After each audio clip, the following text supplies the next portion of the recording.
Good evening and welcome to the SpaceX and Axiom Space Splashdown coverage of AX-2, the second crewed mission to the International Space Station by Axiom Space. I'm Kate Tice, Quality Systems Engineering Manager here at SpaceX headquarters in Hawthorne, California. And I'm Duke Brady, a multimedia specialist with Axiom Space based in Houston, Texas. Nearing 10 days in space, our crew spent 8 days aboard the ISS, and while on board, they covered more than 126 orbits and 3.3 million miles. And now we are in the final phase of our journey. Over the next hour, we will follow the return of Peggy Whitson, John Schaffner, Ali Al-Karni, Rayana Barnawi, as they splash down off the coast of Florida and conclude the AX-2 mission.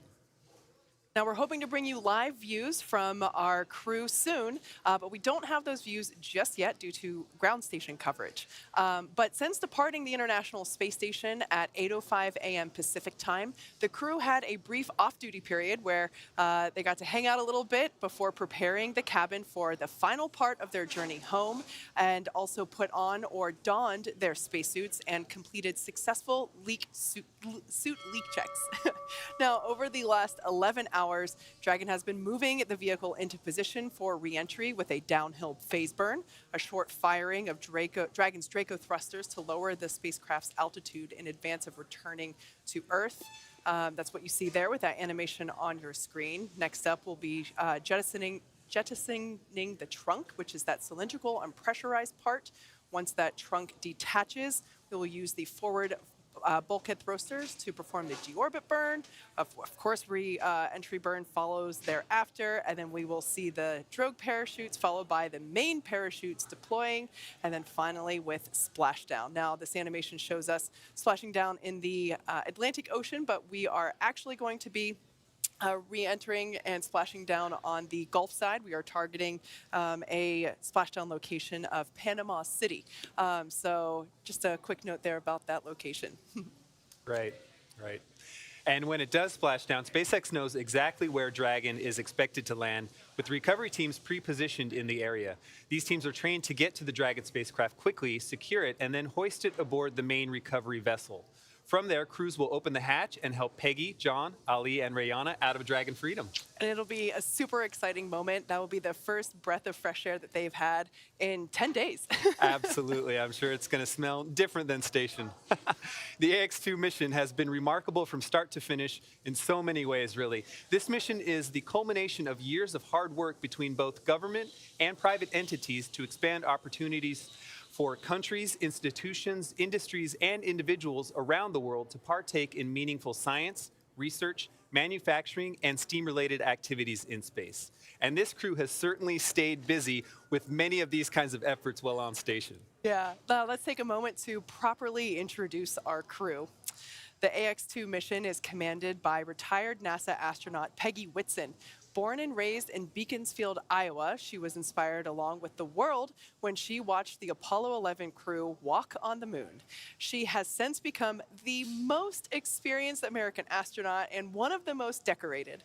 Prior to this mission, Whitson flew 3 long-duration missions to the ISS, accruing more time in space than any U.S. astronaut and more than any woman in the world, a cool 665 days. A record she just extended on this mission to 674 days.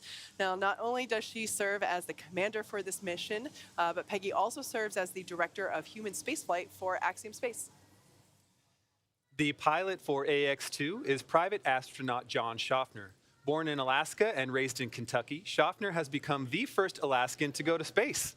He is a STEAM education advocate, business pioneer, and long-life space enthusiast. A pilot since the age of 17, John has over 8,500 flight hours, holding commercial, instrument, single-engine, and multi-engine ratings in land and sea aircraft, as well as helicopter. As an athlete, John has years of competitive experience in water skiing, cycling, whitewater kayaking, hang gliding, skydiving, and base jumping. Throughout this mission, John has invested a lot of his time in STEAM education activities aimed at empowering educators and inspiring teachers. Representing the Saudi Space Commission and serving as a mission specialist, Ali Al-Karni was born in March 1992 in Sabat al-Alaya, Saudi Arabia. Ali is fluent in English as well as his native Arabic. As an Air Force captain, Ali has 12 years of experience flying on multiple aircraft, primarily on the F-15 SA in service to the Royal Saudi Air Force. Ali graduated with a Bachelor of Aerospace Science degree in 2013 from King Faisal Air Academy in Riyadh, Saudi Arabia. During this mission, Ali performed a myriad of events and research, including the biodata EEG measurement and stellar stem cells Kermit operations. Also representing the Saudi Space Commission, and now the first Saudi woman to go to space, Rihanna Barnawi was born in September 1988 in Jeddah, Saudi Arabia. Rihanna has a master's degree in biomedical sciences from Al Faisal University in Riyadh, Saudi Arabia, and a bachelor's degree in biomedical sciences from Otago University in Dunedin, New Zealand. She is fluent in English and Turkish as well as her native Arabic. She has been a research lab technician since 2013 in the Stem Cell and Tissue Re-engineering program at King Faisal Specialist Hospital and Research Center located in Riyadh, Saudi Arabia. And this week, she spent a large portion of her time working in the life sciences glove box, conducting stem cell research in microgravity. And there you have it, the AX-2 crew. This really is such a wonderful, amazing group, and we are eager to reconnect with them and hear their stories firsthand once they get back home to Houston. Now, like we mentioned before, we are hoping to bring you live views of the Dragon capsule momentarily.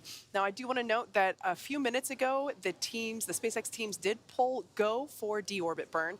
So that's basically the next big step that we have. Now, at the moment, Dragon is doing a couple of things autonomously, meaning it's doing it all by itself. It's isolating the thermal control system fluid loops from the radiator. This system is what will help keep the internal temperature of Dragon temperate for the crew during reentry. And then after that, we will see the claw separate. That claw connects the trunk to the capsule, and it delivers power, telemetry, and fluids. And that claw separation is the first step in that trunk separation. Of course, we have to separate that trunk, or jettison it really, in order to expose the heat shield, which is located at the bottom of the capsule. And so once that delayed call, deorbit sequence start.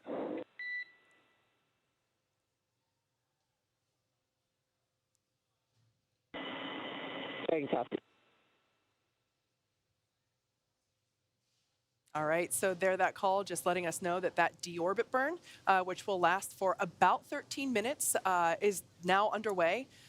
We are right now utilizing the 4 Draco thrusters on the forward bulkhead, meaning they're basically at the top of the capsule, right near where the nose cone is located, and also near the where the the forward hatch is located, which is what is used to dock to the International Space Station.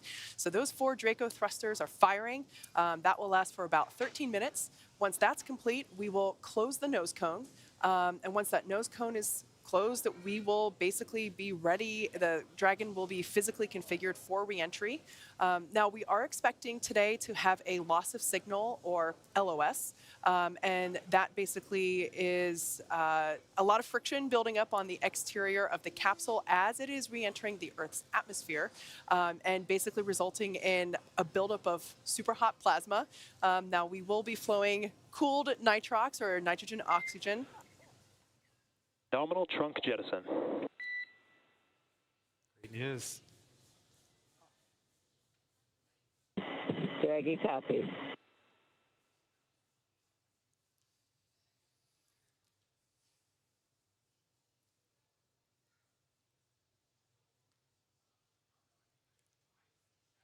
So there on your screen, SpaceX Mission Control, and in the left corner there, that is our crew operations and resources engineer. And I mentioned before that we had our deorbit burn underway. I got ahead of myself. We just heard the call out for that claw separation, meaning the trunk will be up next to deorbit. Will be up next to be jettisoned, and then we will step into that deorbit burn. On your screen there, SpaceX Core Michael Blasco, there in the left corner. The SpaceX. Oh, and there we have our first views of the Axiom 2 crew. We can see their visors are up. That's great. We have Commander Peggy Whitson in the foreground, now on the left of your screen, and John Schaffner, the pilot, on the right. So I love this view where we can actually see their screens. If you look at the screen that's on the left-hand side, in the top right corner of that left-hand display, we can actually see a graphic that will illustrate which Draco thrusters are firing when. They will illuminate with a flash of light. This is a great view of all 4 crew members. Everybody looks pretty chill. Yeah. Well, they've trained for this. They've put a lot of time in preparing for all of these moments, and I think it shows right now that they are prepared. We get a good view of our mission specialists on the left, Rayana Barnawi, and on the far right, Ali Al-Karni, with, again, pilot John Schaffner in the left center and Commander Peggy Whitson in the right center seat. So once again, if you've just joined us, the crew, as you can see, in Dragon Freedom, they are on their way home. They have just separated the trunk, so the heat shield is now exposed, the heat shield being an important element of our re-entry method. And then coming up, we will have the deorbit burn. This burn will last about 13 minutes. Then we will have atmospheric entry. And as I mentioned, we will have a brief loss of signal, or LOS. And then once we, at that point in time, we should be able to hopefully see Dragon. This is a night landing, so we are targeting a landing off the coast of Florida in the Gulf of Mexico near Panama City. So I love nighttime splashdowns because Yes. Even folks that are on land from, not necessarily just near Panama City, but from areas farther away too, can see Dragon streaking across the sky like this gorgeous comet. You mentioned that plasma that does affect the communications and causes that LOS, and some of us have seen video of that from inside the capsule. That plasma is so bright burning on the outside. It's really fascinating.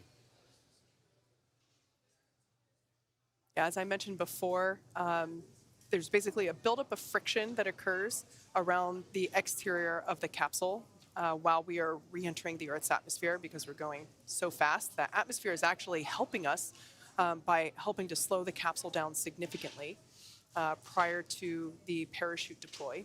But yeah, that results in some plasma buildup on the exterior of the capsule. And the crew stays nice and cool inside. We flow nitrox, which is nitrogen-oxygen mixture. Same stuff that's used in scuba tanks. We flow that into the cabin as well as directly into their suits to help keep everybody comfortable. The temperatures on the outside of Dragon can go above 3,500 degrees Fahrenheit. So the capsule works hard to keep the crew safe, and ultimately that friction is really helping us to slow the vehicle down. So the crew is now standing by for the deorbit burn. As I mentioned, this will last for about 13 minutes. And we will be utilizing Dragon's 4 forward Draco thrusters. Those are located near the nose cone. So once that's complete, we can close the nose cone.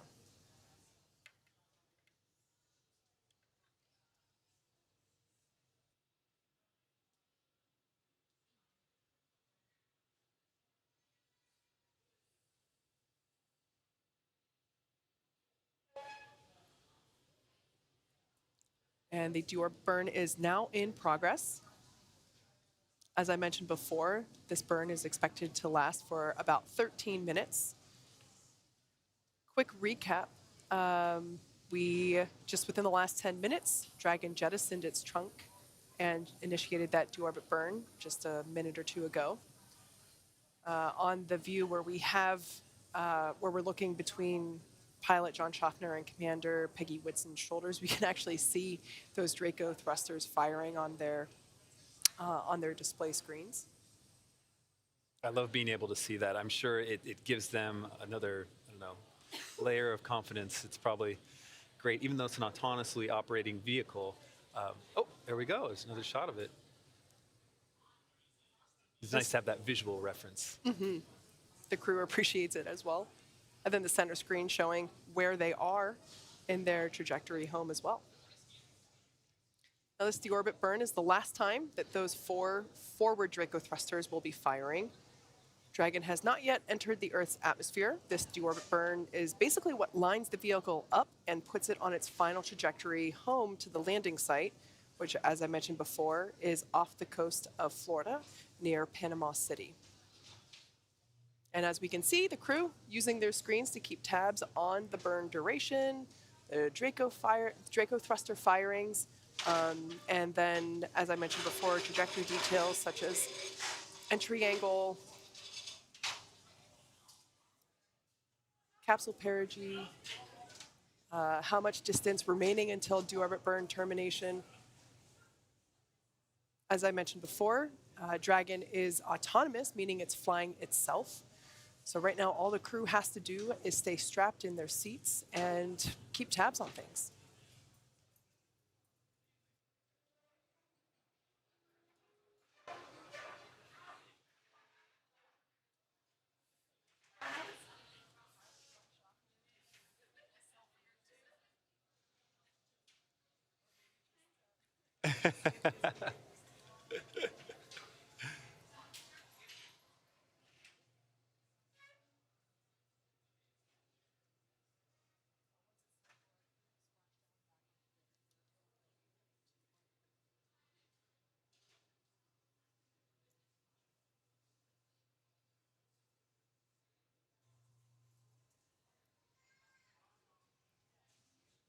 Once it's time for our crew to splash down back on planet Earth, they'll be heading to one of our 7 targeted sites supported by SpaceX. All of these sites are located off the coast of Florida, either in the Gulf of Mexico or the Atlantic Ocean. Spreading these supported sites across multiple locations helps to maximize the opportunities to return for this mission and also for future crews, lowering the chance that we'll have to wave off due to bad weather. Since Dragon is capable of splashdown on either side of the Florida Panhandle, we have 2 identical and fully equipped recovery vessels that are ready to support, one in the Gulf of Mexico, which is Megan, and the other in the Atlantic Ocean, which is Shannon. In the lead up to today, SpaceX selected primary and alternate splashdown locations off the coast of Florida. This selection process takes into account a lot of different variables, including what landing sites are available and which have favorable weather. Today, our primary landing site gets the crew home off the coast of Panama City, Florida, in the Gulf of Mexico. For return, we'll be looking at a number of weather items. Some of the obvious ones are no rain or chance of lightning in the recovery zone, both for the safety of the crew inside the capsule and the recovery teams on the water. But we're also looking for wind speeds less than 15 feet per second, or about 10 miles per hour, and relatively calm seas so we can safely execute recovery operations, which include landing a helicopter on the recovery ship to fly our crew back to shore. Yeah, so as you can see, there's a number of variables and criteria that come into play, and ultimately they all help ensure safety for both the crew on board as well as for the recovery teams. But in terms of the weather conditions that we have tonight, they look awesome. For these operations, SpaceX closely coordinates with the United States Coast Guard to establish a safety zone, and that's to ensure public safety for the safety of those involved in the recovery operations, as I mentioned, of course, the crew on board the returning spacecraft. Multiple notices are issued to the mariners in advance and during recovery operations, and Coast Guard patrol boats are deployed to discourage boaters from entering the splashdown zones. Right, and we really want to stress to the public the need to respect this safety zone. Recovering a spacecraft from the water is a very hazardous operation, and any other boats interfering in the area not only increase the risk to the astronauts in the capsule and the teams working to recover them from the water, but to themselves as well. So for the safety of the crew as well as your safety, we recommend that you sit back and watch as we'll be bringing you the best possible views of our astronauts' homecoming. Yeah. The only thing I'll add on to that, though, is that if you do live in Florida or along the Gulf Coast, head outside. You should be able to see the Dragon capsule streaking through the night sky. Absolutely. Now, as you might imagine, our crew, Peggy Whitson, John Schaffner, Ali Al-Karni, and Rayana Barnawi, they've gone through extensive training for their mission, including this final phase of reentry. Each crew member has between 700 and 1,000 logged hours since mid-2021 of that time dedicated to learning the SpaceX protocols, the International Space Station systems, and to prepare for their respective research portfolios. Now, as we continue to wait word on the deorbit burn, let's share some of the range of these efforts with you now.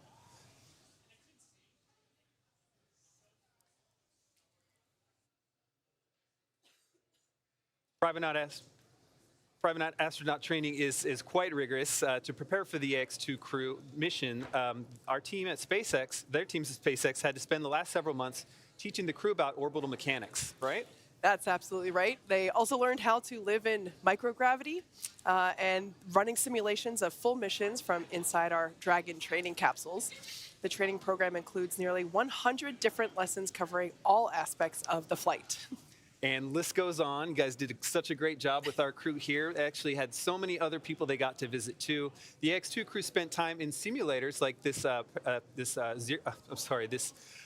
centrifuge, and it's experiencing higher G-forces. And so kind of complementary to this, the crew also participated in a zero-G parabolic flight that simulated the lack of G-forces. But aside from simulating gravitational forces they will experience, they also underwent altitude training in a hyperbaric chamber. So this can simulate high altitude and hypoxia so that they can identify not only their own symptoms, but the symptoms of their crewmates if they need to recognize those. They also spent time at Johnson Space Center in the mock-up facilities training for this mission. So to spend 8 days living on board the ISS, they spent time learning from the mission controllers, experts in safety and emergency ISS procedures, and as well as the essentials to living aboard the orbiting laboratory. Things like how to heat up your food, where to find the equipment you need. The goal is to be able to confidently complete every task on their timeline, but also be contributing members for the space station as a whole with the other astronauts as they carry out their duties. And so to that end, they also went to Cologne, Germany, and Tsukuba, Japan. They trained with ESA and JAXA to qualify on the European Space Agency's Columbus module, as you'll see here. The ESA instructors shared many of the systems and operations procedures, as well as some of the daily tasks and emergency protocols. Separately to qualify for the Japanese exploration module, the crew traveled to Tsukuba, Japan, to learn from instructors at the Japanese Aerospace Exploration Agency. As you can imagine, international collaboration is a constant throughout this mission. So it's one thing to learn the systems of the ISS, but it's just as important to understand how to live and work as a team in a shared space. And so this team spent 5 days training in the Human Exploration Research Analog, or HERA, at the Johnson Space Center. This is a confined experience that's designed to isolate the crew to build cohesiveness and teamwork. This experience included a chance to simulate work and research procedures, rehearse outreach efforts, and even respond to mock emergencies, all while living in close quarters and unable to leave the facility. Pretty exciting stuff. And of course, it all leads up to what they're experiencing now. They are going through what we refer to as the reentry phase of the mission. Right now, there's a live view within our Dragon capsule of the AX-2 crew. They have spent time rehearsing what happens here. And as we mentioned before, they're mostly just monitoring and keeping tabs on progress. But one thing that they did train extensively on is the egress process from the capsule. You know, they are returning from 10 days in space. Their body might feel a little different, and to help ensure that nobody injures themselves when they're egressing or exiting the capsule. They have practiced that here in Hawthorne with the teams, just to help make sure that they know what order they're going to go in and who to lean on for help as they step through the side hatch once again. Right, because everything is so perfectly orchestrated. Absolutely. As we talked about, the team staging for the rescue, every crew is within 3 miles of these potential splashdown zones. They know what they're doing, and they've spent time practicing this. Absolutely. Great shot of our crew still. That's Commander Peggy Whitson in the bottom of your screen. John Schaffner, the pilot, a little further back, and just out of view are the mission specialists, Ali Al-Karni, hidden below us to the left, and Rayana Barnawi far at the top of the screen there. Now the deorbit burn should be wrapping up in about 30 seconds. And we can see exactly as the crew sees on their displays, that center screen showing them their trajectory details, as well as what step of the burn or what step of the mission we are in. So you can actually, looks like it says there deorbit burn, which makes sense. That's where we're at right now.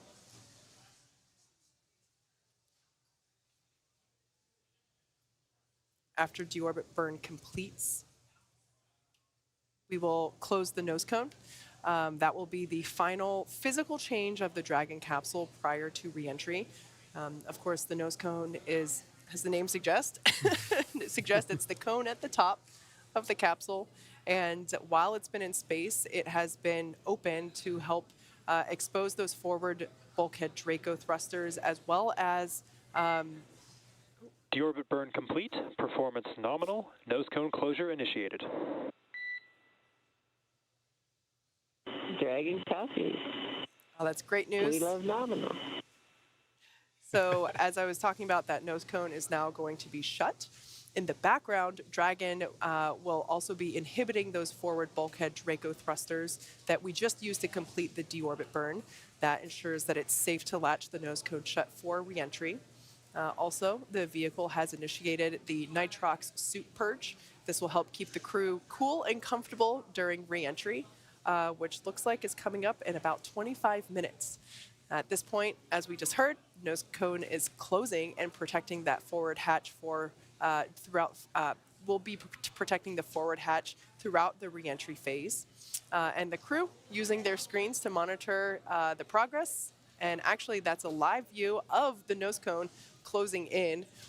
This is one of the cameras near that forward hatch, and that is the nose cone closing down on top of it. I love that shot. That's so great. So once again, this is where the forward hatch is located, which is what is utilized to dock with the International Space Station, as well as those forward bulkhead thrusters. There's 4 of them, and we utilize those for the deorbit burn, which for those of you that have just joined us, we have just completed that deorbit burn. That's basically what puts Dragon on the final trajectory home. So we're now committed, we're locked into the Panama City splashdown location. Our recovery vessel, Megan, is standing by, waiting to scoop Dragon up and lift it onto its deck. But right now, the crew, which we will be experiencing a loss of signal with the crew, that will last for only a few minutes, and that's not until like 20 minutes away or so. But we do expect that to happen because as Dragon re-enters the Earth's atmosphere, there's a lot of friction building up on the outside of it, on the exterior, and that results in plasma buildup, which is super hot. The external temperatures can reach about 3,500 degrees Fahrenheit, so it's pretty hot. That's up there. But the crew stays super comfortable. We are flushing the cabin with that cool nitrox air, and we're also flowing it through their suits as well. So they're going to stay comfortable. I think the only downside to the reentry phase is because of that plasma buildup, you can't really look outside. Yeah, right. And maybe the coming back to gravity. It's probably a little bittersweet once you've been on orbit. Yeah. I can only imagine. So the first views that we will have of Dragon will be from our thermal cameras that will be tracking Dragon, as I've mentioned before. If you've tuned in and you lived along the Gulf Coast, you should head outside because you will probably be able to see Dragon streaking across the night sky. Now we're standing by for confirmation that the nose cone is closed. Looks like we're tracking that to occur here in the next couple of seconds. So that's closing. The hooks will basically lock. There's 2 sets of hooks that will lock the nose cone in place. The same hooks that have to open up in order to open the nose cone. Crazy to think that that was just 10 days ago that we were talking about nose cone opening when the AX-2 crew launched. So we're now standing by for confirmation of that nose cone closure.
All right, so it looks like both sets of hooks are confirmed to be closed, so that nose cone is locked into place.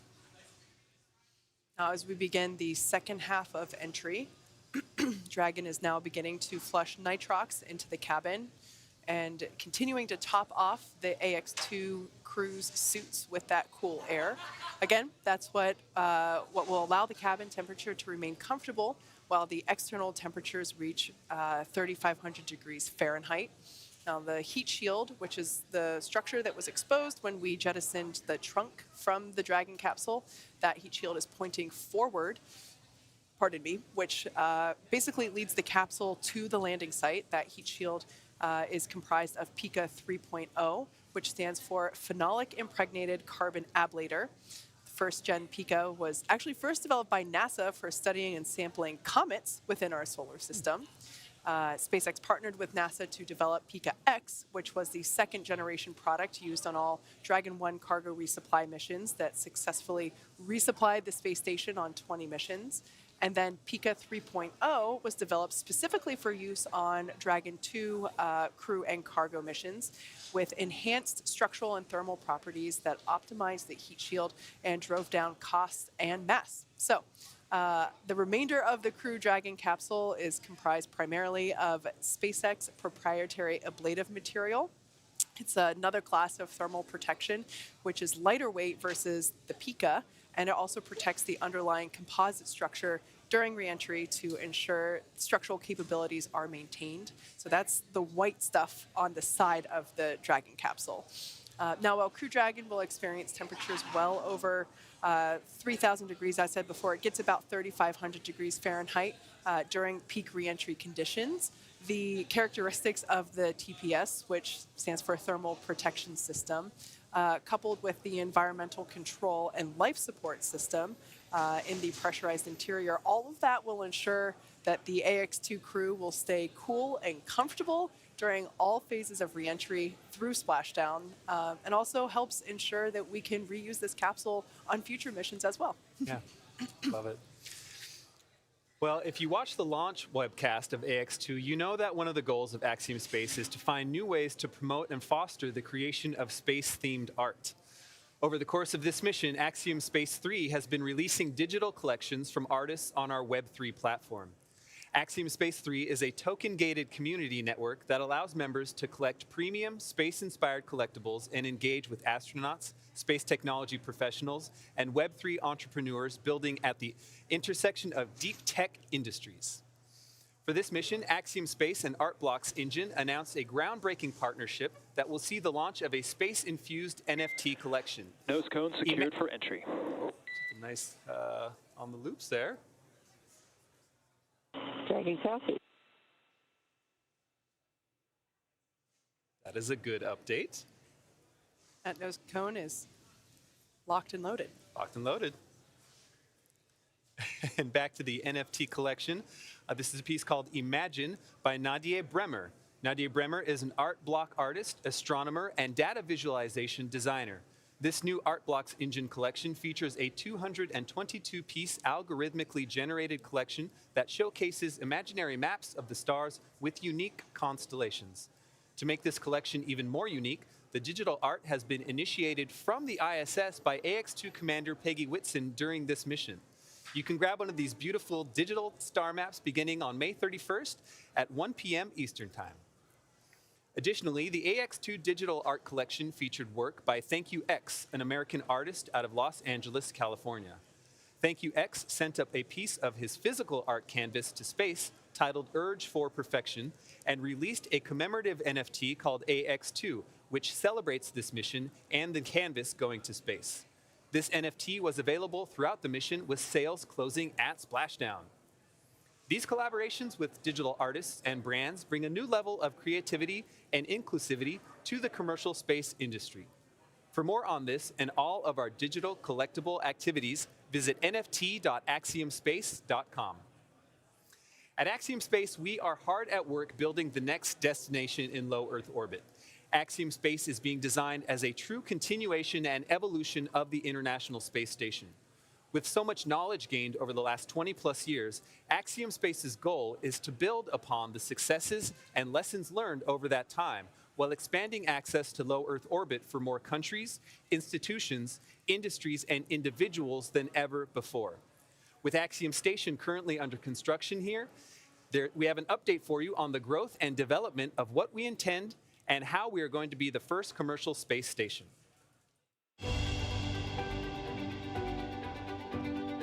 We are building the world's first commercial space station, one element at a time.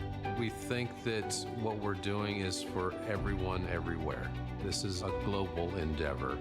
Our partner, Thales Alenia in Italy, is in the finishing stages of building the first module, the first pressure vessel. We are here in the integration and manufacturing area of Thales Alenia Space. Here we have the two cones that will be part of the module. Is also the gate to the module to come in and to come out. The very big cylinder that will be the core of the module. Just to have an idea of the dimension of the real module, you can see me compared with the structure. On these ports, all the additional modules will be docked. This is the most complex piece of the entire Axiom module. We're on pace to build a human-rated spaceship faster than anybody's ever built one. When we look at our roadmap, we look to see how we can double its capability every 5 years. It requires a lot of different talents and a lot of different engineering backgrounds, so we've really expanded the team. I'm working on the time-sensitive network aspect of the space station. So that's the network, have all the flight computers synchronized and actually do the thruster firing at the perfect time. So this is the command trailer. We're able to control our test stand, which enables us to vary our set pressures, our flow rates into the thruster in order to collect performance data at various OFs and chamber pressure conditions. It's always a blast to come out here, set everything up, and start lighting rockets off. Behind us, we have the carbon dioxide removal subassembly. We're going to be creating the most integrated ecosystem that has ever been put into space thus far, which is a really cool thing to be able to say. I fabricate PC boards and cables and harnessing. This is a life-critical job, and you want to make sure you do the best possible job.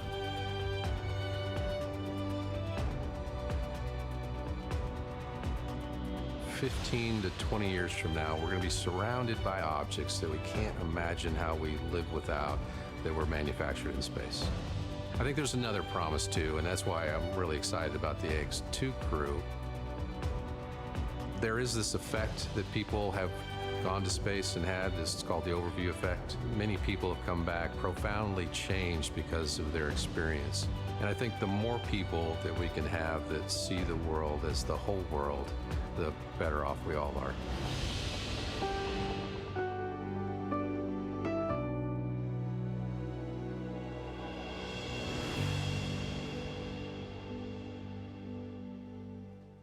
Now we have some good news. SpaceX core Michael Blasco gave a quick debrief to the AX-2 crew to let them know the final timing estimations on their re-entry. So we have an updated estimated time for that loss of signal. This will last about 7 minutes, and we're expecting that to occur GMT 02:51 and end at 02:58.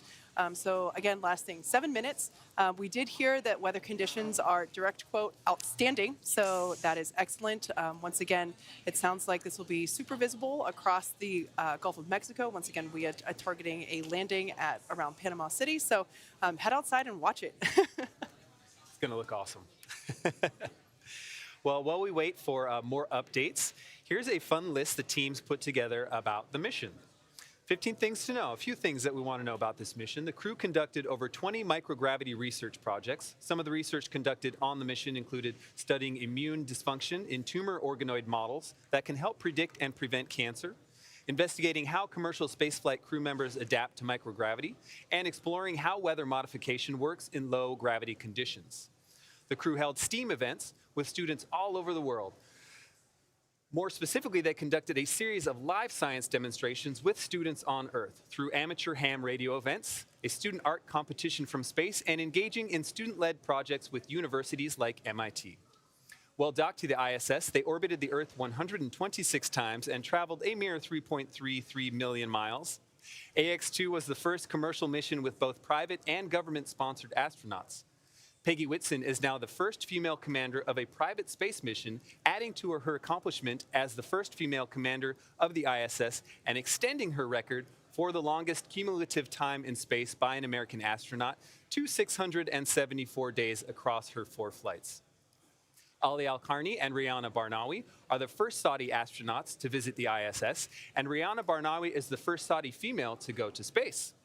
John Schaffner became the first person from the state of Alaska and first Fairbanksian to fly to space. Axiom Space's Mission Control Center in Houston became the 12th ground segment partner for the International Space Station.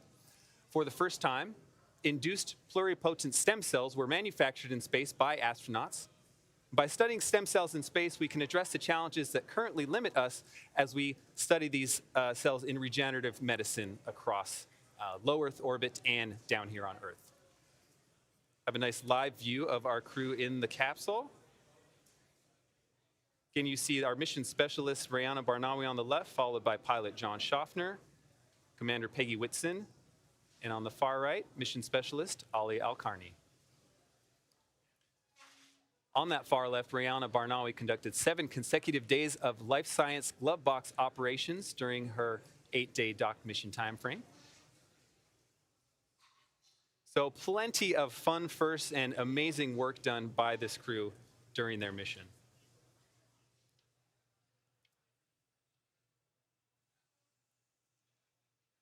Here's another fun one. Our zero-G indicator, named GG, continued the tradition of having the microgravity indicator inside the spacecraft to provide a visual reference for when the crew has reached weightlessness.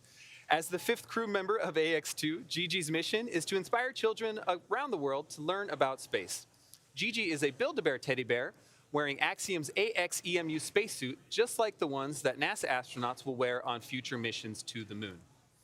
AX-2 is a precursor for Axiom Station. These missions are an important step along the journey of constructing the world's first commercial space station. AX-2 also did some tech demos on board. The AX-2 crew successfully conducted 2 Axiom space-led technology demonstrations on the space station, which are trailblazers for the next generation of video communication in space and imagery downlink. Returning with them in SpaceX Dragon Freedom is actually more than 300 pounds of cargo and important data that will impact our understanding of human physiology on Earth and on orbit.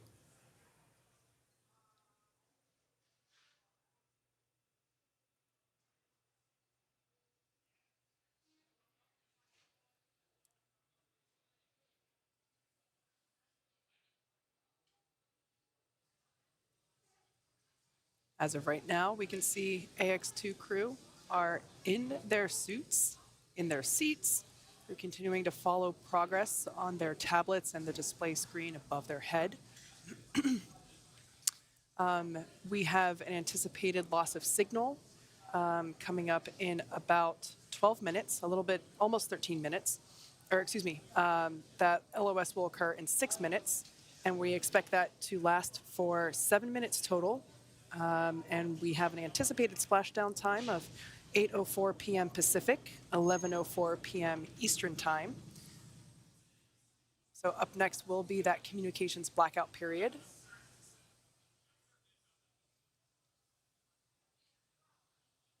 This happens every crew mission that we have as they re-enter the Earth's atmosphere. The exterior of the capsule works really hard to, basically it's encountering a lot of friction as it is re-entering the Earth's atmosphere, and that actually helps the capsule slow down significantly before we deploy the parachutes. Now, the suits that you see them wearing now, they are fully customized and fitted for each crew member. We can see their visors are now down in the locked position. And SpaceX Dragon crew entry prep is complete. Copy that, Dragon. We see your visors are down, restraints are secure, and satchels are also secure. 5 minutes to expected LOS. We will see you on the other side at 0258 Zulu. 0258 Zulu. Good readback. Now, for those of you that have been following along, you know that the visors come down for the more dynamic parts of the flight, which of course would be, re-entry would be considered one of those. Those helmets that they have are actually 3D printed, which is, personally, I think, pretty awesome. The outer layer of the spacesuit is flame resistant. They wear hearing protection, both during ascent and re-entry. And you know, the spacesuits look good, but more importantly, they keep the crew safe through all phases of the flight. Now, as we mentioned before, we are targeting a splashdown off the Gulf Coast of Florida near Panama City. Expected splashdown time is 11:04 p.m. Eastern, 8:04 p.m. Pacific. So that's coming up here in just over 16 minutes. The next thing we have coming up in about 3 minutes is the anticipated loss of signal, or LOS, as we hear it referred to on comms.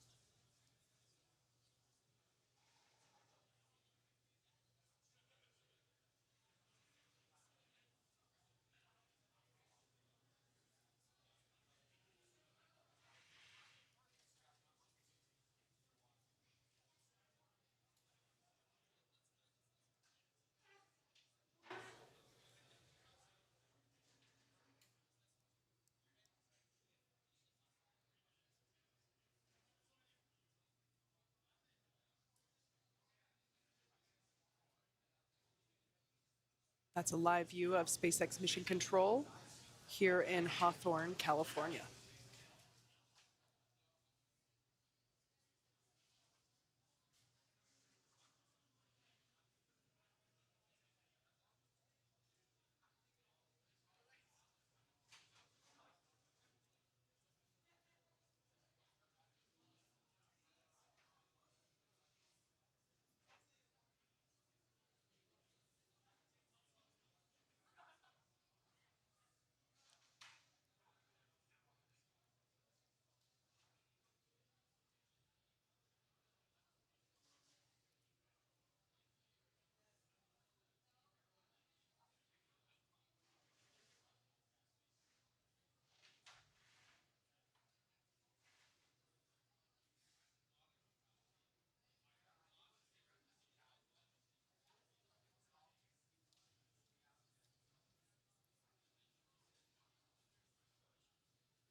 AX-2 is Axiom's second mission with SpaceX, and there are 2 more planned, AX-3 and AX-4, who will also be in SpaceX vehicles.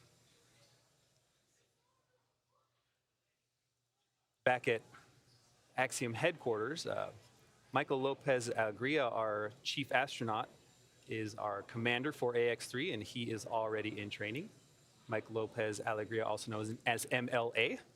And so the AX-3 mission is already underway.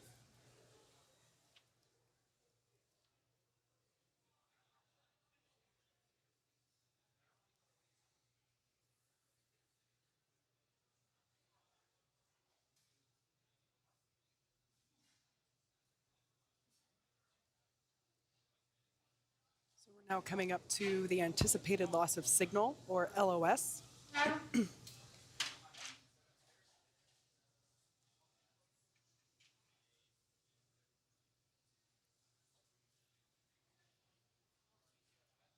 Once again, this is expected to last for 7 minutes.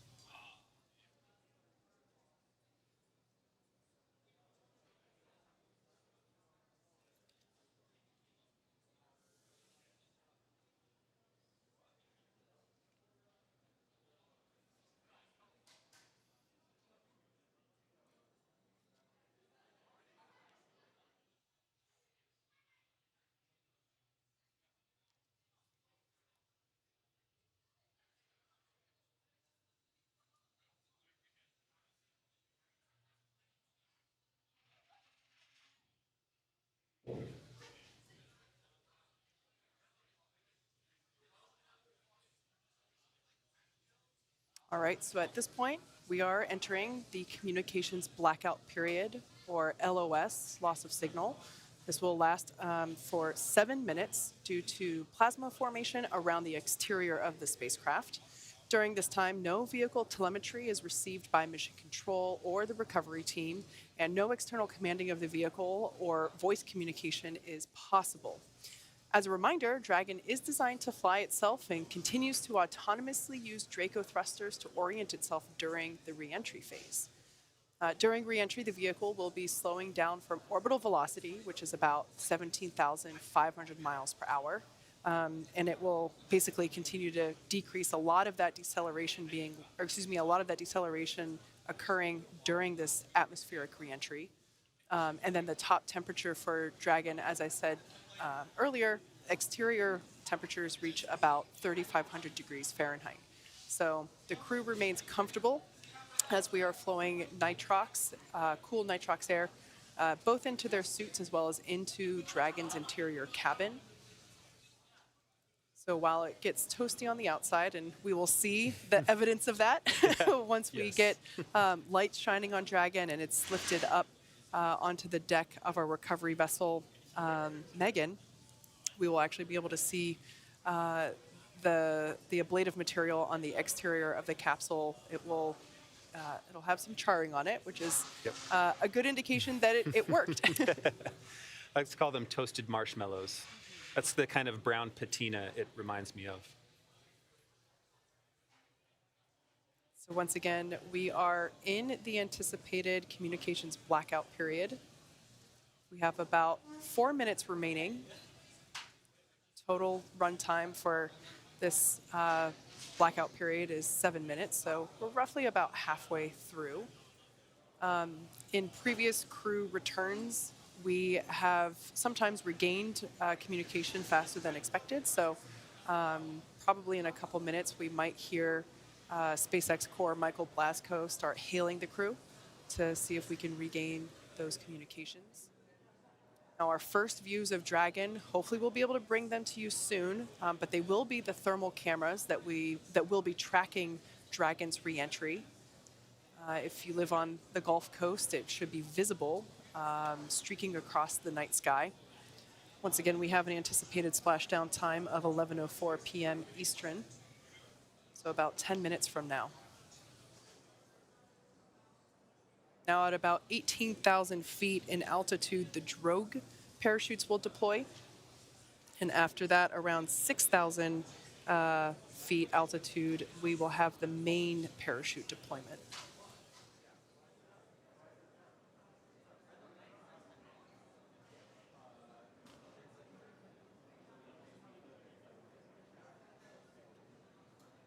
And there's our first live view of Dragon Freedom with the AX-2 crew. This is coming from one of our thermal tracking cams. I believe this might actually be the WB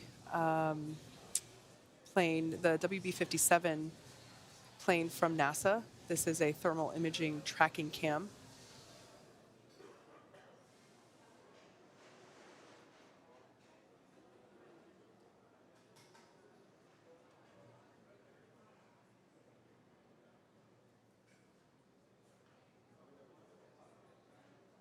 About 2 minutes remaining until we have an anticipated until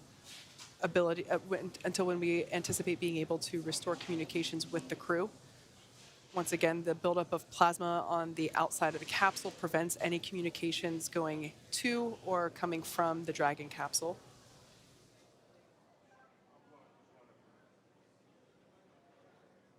You can see SpaceX engineers there on console monitoring Dragon's progress as it is autonomously steering itself to the splashdown site off the coast of Florida. Once again, we're targeting a landing near Panama City in the Gulf of Mexico. And a quite excited small crowd outside of mission control here at SpaceX. You can see them there awaiting the return of the 10th mission of crew members on board Dragon. Yeah, and we're well underway with our second shift operations here at SpaceX headquarters. So we can see some folks, as you, can definitely see they're gathering, awaiting more views of. Oh, there's a beautiful shot. We can see that capsule now streaking through the night sky.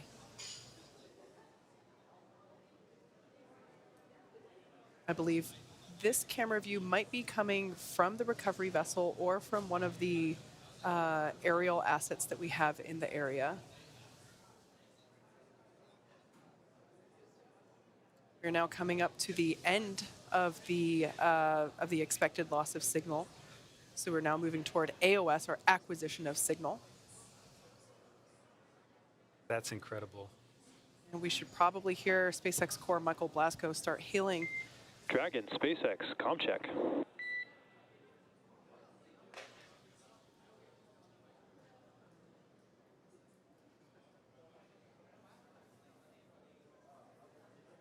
We have you loud and clear. Likewise, good to have you back. Expect automated chute deployment. Dragon cap.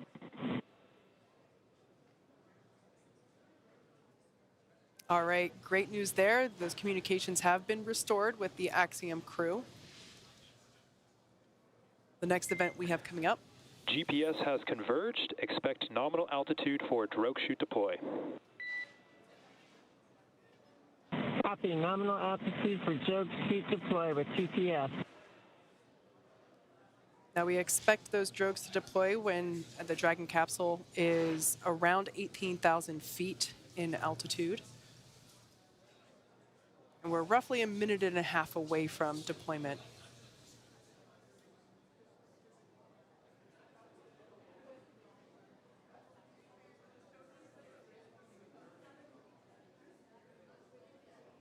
Another view coming to us from the WB-57 chaser plane. These are thermal images.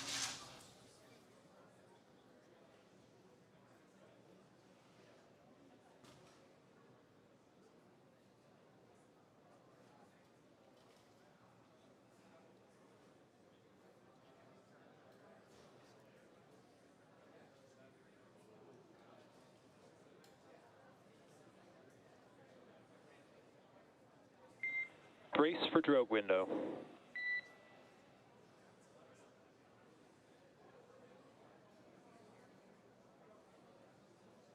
Now standing by for deployment of the drogue parachutes.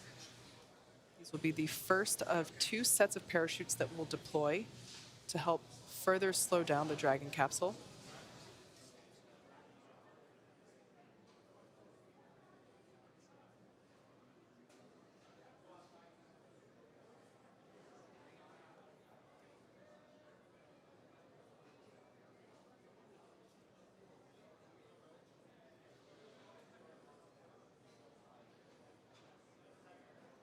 Should see those drogue those drogues deploy any second now.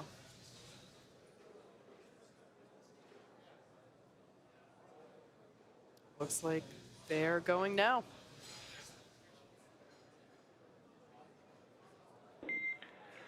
Visual on 2 healthy drogues.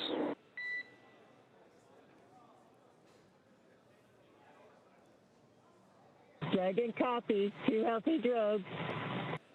All right, great news there. Those 2 drogue parachutes have deployed. That helps to stabilize the Dragon capsule and provide that initial deceleration via parachute. Up next, we will have the main parachutes deploy. Vehicle velocity at main chute deployment is about 119 miles per hour, and they deploy between 6,500 and 6,000 feet. And there we can see those drogues pulling away, exposing the main parachutes.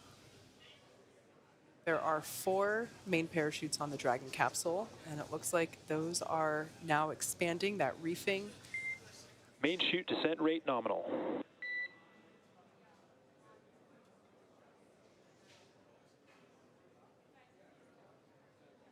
And Dragon copies, nominal chute. Now this is a really cool view from the Dragon capsule. That's actually from the basin where the main parachutes. 1 kilometer. 1,000 meters, copy. It's a view from where those main parachutes were just located. From this point on, we will hear Commander Peggy Whitson call out the altitude of the Dragon capsule. So we just heard her call out 1 kilometer, meaning 1 kilometer above the ocean surface.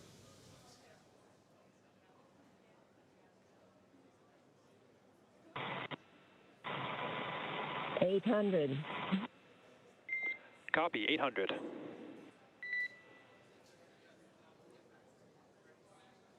So at this point in time, we can see we have 4 healthy main parachutes have deployed for the AX-2 crew. In a matter of minutes, they have gone from 17,500 miles per hour down to roughly now about 70 miles per hour. 600. Copy, Even less 600. than that, when the main parachutes were deployed, they were going about 119 miles per hour. And by the time that they actually land in the water, it's about 10 miles per hour, thereabouts.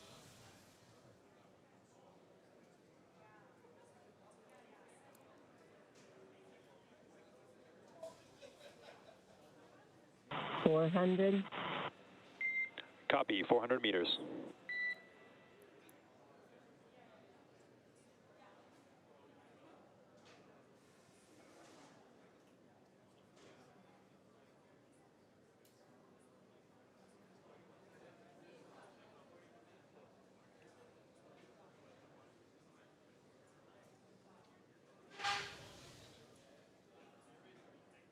$200. Crew is braced. Copy, 200 and braced for splashdown.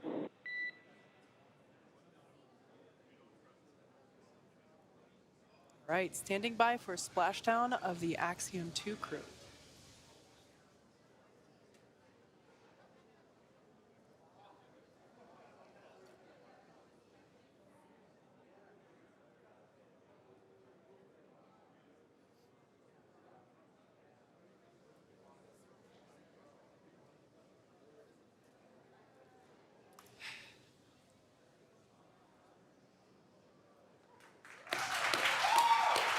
AX-2 is back on Earth.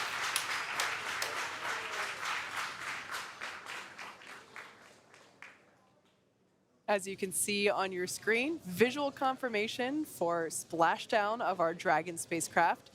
Dragon Freedom has returned home with the AX-2 crew. SpaceX sees splashdown and mains cut. At this time, you are go for procedure 4.800. And we're in that 4.800 splashdown.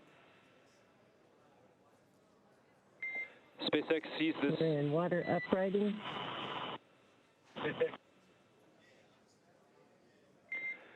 SpaceX sees the same. Peggy, John, Ali, Rayana, on behalf of SpaceX, welcome home.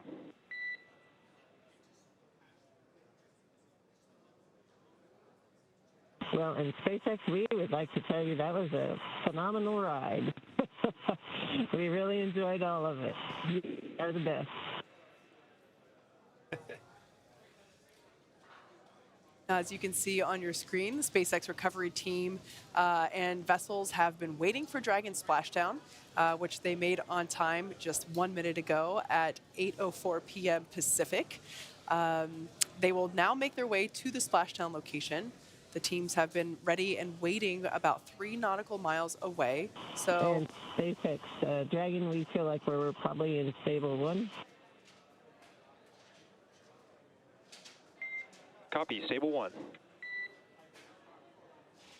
All right, that communication there, just Commander Peggy Whitson basically estimating what position Dragon is in, depending on how it lands. Generally speaking, it lands upright, excuse me, which is we refer to as stable 1. But